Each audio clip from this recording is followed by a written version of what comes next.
20 বছর পর বাড়ি ফিরে এসেছে কমলিনীর স্বামী চন্দ্র। কিন্তু কেমন ছিল চন্দ্রর আগের জীবন? কমলিনীকে ভালোবাসতেন? সেই ঝড় জলের রাতই বা কেমন ছিল?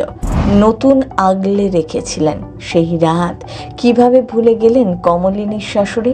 20 বছর আগের সেই রাত ফিরে এলো আবার। কি হতে চলেছে চিরসখাতে? চন্দ্র ফিরে আসায় প্রথমে আনন্দ হলেও পরে পরিবারের সকলে বুঝতে পারেন চন্দ্রের আসল রূপ কি। প্রথম স্ত্রী এবং সন্তান থাকাকালীন তিনি ফের বিয়ে করেছিলেন, যে সম্পর্কের কথা এত বছর লুকিয়ে রেখেছিলেন। তবে চন্দ্র ফিরে আসায় বিন্দু মাত্র খুশি হননি কমলিনী। স্বামীর বিরুদ্ধে ডিভোর্সের মামলা লড়ার প্রস্তুতি নিচ্ছেন, কিন্তু এরই মধ্যে আবার চন্দ্রের শয়তানি বুদ্ধির শিকার হতে হয় তাকে। এইসব টানাপোড়েনের মধ্যে হঠাৎই কমলিনী মনে পড়ে যায় 20 বছর আগে সেই দিনের কথা, যেদিন বাড়ি ছাড়া হতে হয়েছিল তাকে। স্বামীর মৃত্যুর কথা জানার পর বাড়িওয়ালা, 3 সন্তান ও শাশুড়ি সহ বাড়ি থেকে বের করে দেয় কমলিনীকে। এক লহমায় আশ্রয়হীন হয়ে পড়েছিল গোটা পরিবার। বিপর্যয়ের সেই আঘাত এক মুহূর্তের জন্য কমলিনী ও তার গোটা পরিবারকে ছুতে পারে না, কারণ তাদের পাশে এসে দাঁড়ান স্বতন্ত্র। বিন্দুমাত্র দ্বিধা না করে গোটা পরিবারকে নিজের বাড়িতে নিয়ে আসেন। ধীরে ধীরে তিনিও হয়ে ওঠেন কমলিনীর সখা, এমন এক বন্ধু যার ভালোবাসার গভীরতা হয়তো মাপা সম্ভব নয়। 13ই জুলাই রাত 9টায় সেটাই দেখানো হবে।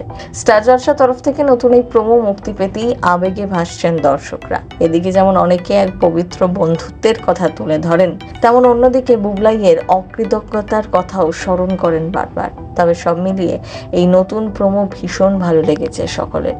সিরিয়ালে সর্বাধিক 2 বউয়ের গল্পের দেখা মেলে বারবার, যেমন শ্রীময়ী আর জুনান্টি। মনে আছে? সংঘাত আজও ভুলতে পারেননি দর্শক। এবার লীনা গঙ্গোপাধ্যায়ের জনপ্রিয় সিরিয়াল চিরসখাতে ফিরে এলো সেই 2 সতীনের প্লট।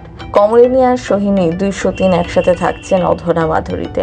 কমলিনীর চরিত্রে অভিনয় করছেন অপরাজিতা ঘোষ দাস, আর সোহিনীর চরিত্রে অভিনয় করছেন স্বর্ণ কমল দত্ত, আর তাদের স্বামীর চরিত্রে রয়েছেন সন্দীপ চক্রবর্তী। কমলিনীর স্বামী সে শেষ হয়ে যায়নি, সে বেঁচে রয়েছে।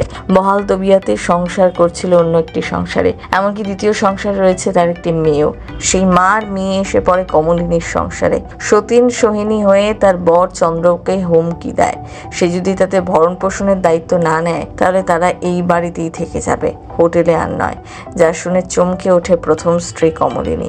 এখানেই তো লীনা গঙ্গোপাধ্যায় মাস্টার স্ট্রোক। এইভাবেই এগোচ্ছে গল্প। কমলিনীর জীবনে হঠাৎ করেই ঝড় আসে। স্বতন্ত্রের সাথে বন্ধুত্ব নিয়ে পরিবারে অশান্তির শেষ নেই। ফিরে এসেছে স্বামী। এত বছর একা হাতে 3 সন্তানকে বড় করে তুলেছে। এতদিন সবাই জানতো চন্দ্র আর ফিরে আসবে না। চিরসখা ধারাবাহিকে একের পর এক নতুন মোড়। সেই চন্দ্রই ফিরে এসেছে। স্বতন্ত্রের জীবনে অন্য নারীর আগমনের দৃশ্যও দেখেছে দর্শক। এবার কমলিনী নিজের মতন জীবন সাজাবে। স্বতন্ত্র নাকি প্রপোজ করবে কমলিনীকে। তবে কি তাদের বিয়ে হতে চলেছে সেটাই দেখায় সিনে চক্র।